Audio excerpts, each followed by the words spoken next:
At its most obvious, heavy rain saturates soil, overfills rivers, and overwhelms drainage networks. Rural hillsides can become liquid avalanches, throwing boulders and uprooted trees through valley villages, while urban streets transform into fast-moving canals whose currents tear up asphalt like wet paper.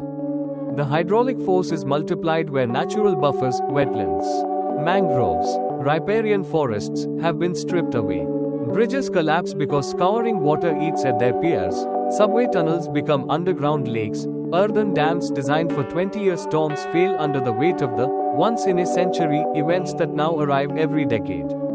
The damage to physical infrastructure is not just repairable hardware but the backbone of daily life, roads that link farms to markets, power lines that keep neonatal wards running, fiber optic cables that anchor a modern economy. When they fail simultaneously, cascading effects propagate far faster than floodwaters recede.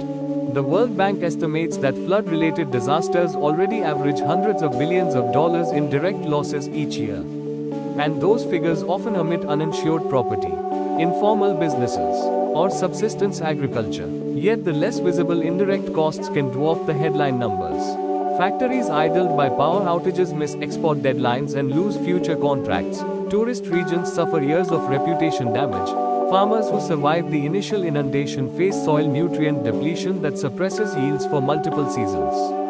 Insurance premiums increase, municipal credit ratings fall, and capital that might have funded schools or transit is diverted into rebuilding bridges and levees.